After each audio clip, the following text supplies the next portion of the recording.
Happy birthday to you. Happy birthday.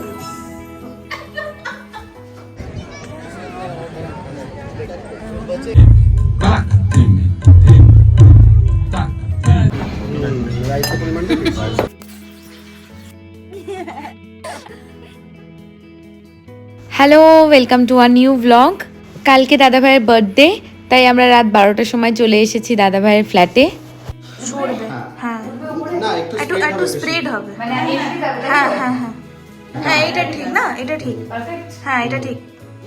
এটা ছোট দাদা পাঠিয়েছে। কি লিখেছে? বাহ, জোরে বলতে পারিস যে ছোট দাদা এটা ছোট দাদা পাঠিয়েছে। ফুটুয়া লিখে মানে কি এটা লিখেছে। এটা একটা বাচ্চা দিয়েছে। এটা চালাবে কোথায় লাগে? এটা আচ্ছা এখানে রাখছি। আগুন জ্বলাবে তাহলে এই ধরনের স্কেচ পেন দিয়ে বাচ্চা দাদা ভাই লিখে দিয়েছে, দোকান থেকে লিখে নিয়ে আসেনি বলে। এটা ভালো লাগবে, এটা পরে থাকবে। ওকে ভালো লাগে। এই এত সুন্দর ডেকোরেশনটা কিন্তু করেছে শ্রেয়াদি। আমরা জাস্ট এসে কেকগুলো সাজিয়ে নিয়েছিলাম। দাদাভাই যেহেতু আগে থেকেই জানতো যে দাদাভাইয়ের সাথে এটা হবে, তাই দাদাভাই কোনো নতুন জামা পরেনি, একটা পুরনো টি শার্ট পরেই ছিল। Birthday to you, happy birthday to you, happy birthday dear দাদা ভাই, happy birthday to you.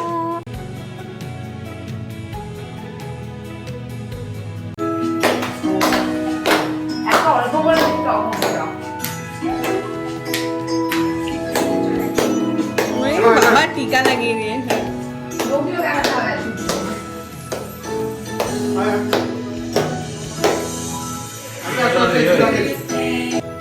Happy birthday.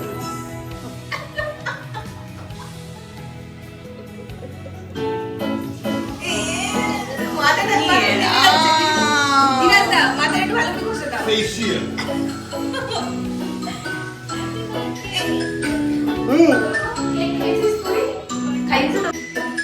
Thank you. দাঁড়া, তোমাদের একটু কেক খাই দিই দুজনকে। এই নাও বম্মা, তোমাকেও সবাই বার্থডে বয় ভালো করে কাটান। হ্যাঁ থ্যাংক ইউ। আমার আর দাদা ভাইয়ের বার্থডে যেহেতু একই উইকে, তো আমরা প্রতিবার ট্রাই করি আমাদের দুজনের বার্থডে সেলিব্রেশন যেন আলাদা আলাদা রকমের হয়। আমার বার্থডে উইকডেজে পড়েছিল, সকালে যেহেতু সবার অফিস ছিল তাই রাত্রেবেলার দিকে আমরা গেছিলাম রেস্টুরেন্টে। দাদা ভাইয়ের বার্থডেটা পড়েছে উইকেন্ডে, স্যাটারডে, তাই আমরা একটা ছোট ট্রিপ প্ল্যান করে নিয়েছি একদম ব্যাঙ্গালোরের মধ্যেই। এখন বিকেল 4টে বাজছে, আমরা লাঞ্চ করেই বাড়ি থেকে বেরিয়েছি, তবে হালকা কিছু খাওয়ার জন্য এখানে দাঁড়িয়েছি। আমি ড্রাইভারে চেয়েছিলাম, আমাকে একটা বড়া দিয়েছে, তার মধ্যে এরকম চানাচুর দিয়ে দিয়েছে, আর কিচ্ছু নেই এর মধ্যে। হিরো কি বলছে? আমরা নিয়ে নিয়েছি দহি বাড়া আর ভেজ মাঞ্চুরিয়ান। ভেজ মাঞ্চুরিয়ানটা মোটামুটি ভালো লাগলেও দহি বাড়াটা আমাদের একদমই ভালো লাগেনি। তার সঙ্গে সবাই চা নিয়েছি, সেটা বরং বেটার লেগেছে। দেখি দেখি কি এটা? কেসর পান। আও খা, খেয়ে আমাকে একটু দে। তোমরা দেখতেই পাচ্ছ আমরা চলে এসেছি আদিযোগী, এটা চিকবাল্লাপুরে। আমাদের বাড়ি থেকে প্রায় 75-80 কিলোমিটার, মোটামুটি 2 থেকে 2.5 ঘন্টা লাগলো আমাদের পৌঁছোতে। আর রাস্তা কিন্তু যথেষ্টই ভালো। সকাল 6টা থেকে রাত 8টার মধ্যে যে কোনো সময় তোমরা আদিযোগী দর্শন করতে চলে আসতে পারো। তবে যদি তোমরা লাইট অ্যান্ড সাউন্ড শো দেখতে চাও তাহলে তোমাদের সন্ধ্যের দিকেই আসতে হবে। স্পিরিচুয়াল জোন অথবা মেন গেট দিয়ে আদিযোগীর মূর্তির এরিয়ায় ঢোকার আগে জুতো খুলে নিতে হবে। আমরা আমাদের জুতোগুলো গাড়িতেই খুলে রেখেছি, যদিও এখানে জুতো রাখার ব্যবস্থা আছে, তবে জুতো যদি না পাওয়া যায় সেই দায়িত্ব কারোর নয়। জুতোর জন্য কোনো আলাদা টোকেন কিংবা আলাদা কোনো লকারের ব্যবস্থা নেই। আর এখানে কোনো এন্ট্রি ফি নেই, শুধু পার্কিংয়ের জন্য 50 রুপিস পে করতে হয়। এই জায়গাটা ভীষণ সুন্দর, পুরোটাই পাহাড় আর মেঘ দিয়ে ঘেরা। আর তার ঠিক মাঝখানে 112 ফুট লম্বা আদিযোগীর মূর্তি। মূর্তিটা পুরোটাই স্টিল দিয়ে তৈরি আর ওজন প্রায় 500 টন। ঈশা ফাউন্ডেশনের আদিযোগীর মেন মূর্তিটা রয়েছে কোয়েম্বাটুরে, আর ব্যাঙ্গালোরের চিকবাল্লাপুরে এই মূর্তিটা ওপেনিং হয়েছে 2023-এ। তবে দুটো মূর্তিরই কিন্তু উচ্চতা সমান। যদি এই পুরো জায়গাটা তোমাদের ঘুরে দেখতে হয় তোমাদেরকে কিন্তু হাতে 2 থেকে 4 ঘন্টা সময় রাখতে হবে। আর এই যে জায়গাটা তোমরা দেখতে পাচ্ছ, এটা কিন্তু একদম আদিযোগীর মূর্তির ঠিক পিছন দিকটা। উইকেন্ডে কিন্তু এখানে প্রচণ্ড ভিড় হয়, যদি তোমরা ক্রাউডটা অ্যাভয়েড করতে চাও তাহলে কিন্তু তোমরা এখানে উইকডেজেও চলে আসতে পারো। আদিযোগী কথার অর্থ প্রথম যোগী। যোগ দর্শন অনুসারে মহাদেবী হলেন প্রথম যোগী এবং প্রথম গুরু, তাই তাকে আদিযোগী বলা হয়। আমরা বসে পড়েছি লাইট অ্যান্ড সাউন্ড শো দেখার জন্য।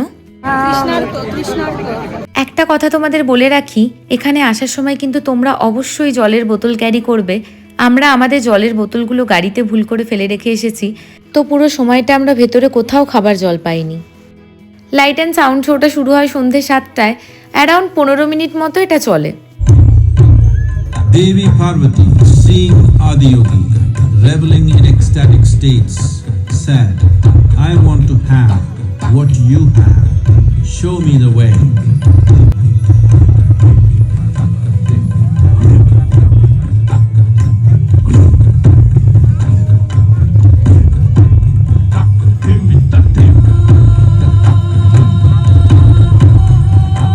He is the Ardhanari, the ideal man, where one half of him is woman.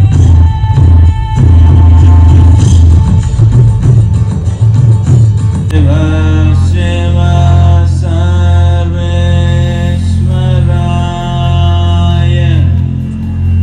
Shambho Shambho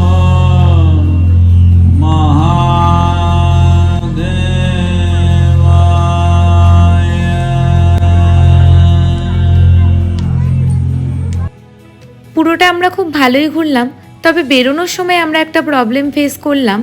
এখানে উইকেন্ডে এতটাই ভিড় হয় যে আমাদের গাড়িতে উঠতেই এখানে 1 ঘন্টা সময় লেগে গেল। আমরা এখন একটু দাঁড়ালাম, এখান থেকে এখনো অনেকটা সময় লাগবে, তার জন্য আগে আমরা এখান থেকে একটু মানচিং করব।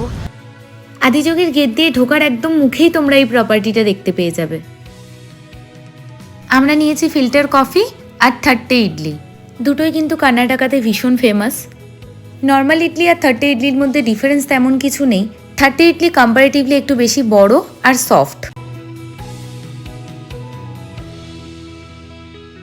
আর সারাদিন অনেক সাউথ ইন্ডিয়ান খাওয়া দাওয়া হয়েছে, রাত্রেবেলা একটু বাঙালি খাবার না হলেই নয়, তাই আবার আমরা চলে এসেছি কোষে কষাতে। কোষে কষার এই ব্রাঞ্চটা ইন্দিরানগরে। জায়গাটা অনেকটাই স্পেশিয়াস, আর তার সঙ্গে এখানকার স্টাফেদের বিহেভিয়ারও ভীষণ ভালো। আমরা ব্যাঙ্গালোরে অনেক বাঙালি রেস্টুরেন্ট ট্রাই করেছি, যেমন ওক ক্যালকাটা, ভজহরি মান্না, হিয়ার মাঝে, তবে সোফার আমাদের কোষে কষা সব থেকে বেশি ভালো লেগেছে। এটা গন্ধরাজ ঘোল। কেমন বাবাই? ভালো? কেমন? গায়ে তো ফেললি খাওয়ার আগে।